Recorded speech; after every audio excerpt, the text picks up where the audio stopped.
প্রযুক্তির বিকাশের সঙ্গে সঙ্গে কৃত্রিম বুদ্ধিমত্তার পালেও হাওয়া লেগেছে। এমনকি প্রতিপক্ষকে ঘায়েল করতে যুদ্ধক্ষেত্রেও এই প্রযুক্তি ব্যবহারের ঘটনা ঘটছে। 2 বছরের বেশি সময় ধরে চলা ইউক্রেন যুদ্ধে ব্যাপকভাবে এর ব্যবহার দেখছে বিশ্ববাসী।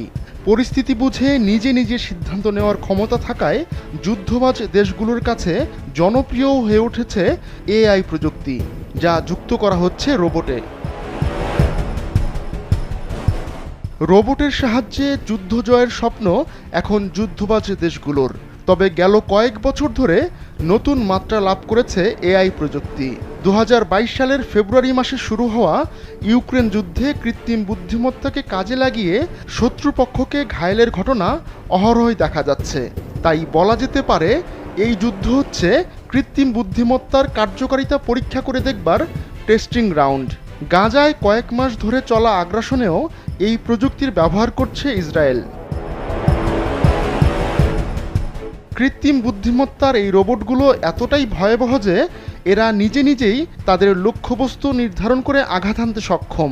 এগুলো বোমারু বিমান বা মনুষ্যচালিত অন্যান্য যুদ্ধাস্ত্রের চেয়ে ভিন্ন, যাতে কেবল শত্রুই মরবে কিন্তু নিজের সৈন্য ক্ষয় হবে না। ভয়াবহ এই মারণাস্ত্র ড্রোন, স্থলযান বা সাবমেরিনের আদলে হামলা চালাতে পারে। সমালোচকদের কাছে যা পরিচিতি পেয়েছে কিলার রোবট হিসেবে। এ অবস্থায় কৃত্রিম বুদ্ধিমত্তার রোবট প্রযুক্তিকে থামাতে সক্রিয় হয়েছে জাতিসংঘ।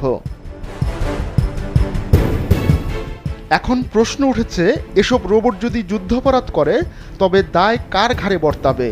ইউক্রেনে কিয়েভ ও মস্কো উভয় পক্ষই এই কৃত্রিম বুদ্ধিমত্তার ব্যবহার করছে।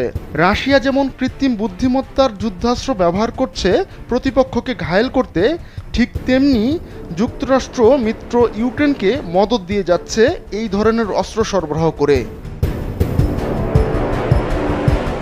তাই এমন অত্যাধুনিক প্রযুক্তি কাজে লাগিয়ে প্রতিপক্ষকে ঘায়েল করার সুযোগ চাইছে বিশ্বের বিভিন্ন দেশ।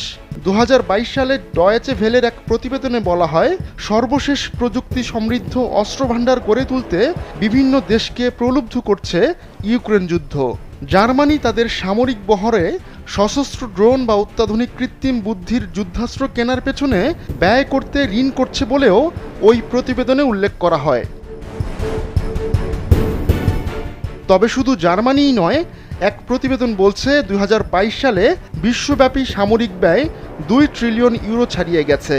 এই তালিকায় শীর্ষে রয়েছে যুক্তরাষ্ট্র, পিছিয়ে নেই চীন বা রাশিয়াও। তাই শিগগিরই এই মারণাস্ত্রের ব্যবহার নিষিদ্ধ বা সীমিত না করলে ভয়াবহ পরিণতির মুখোমুখি হতে হবে বলে সতর্ক করে দিয়েছেন বিশেষজ্ঞরা।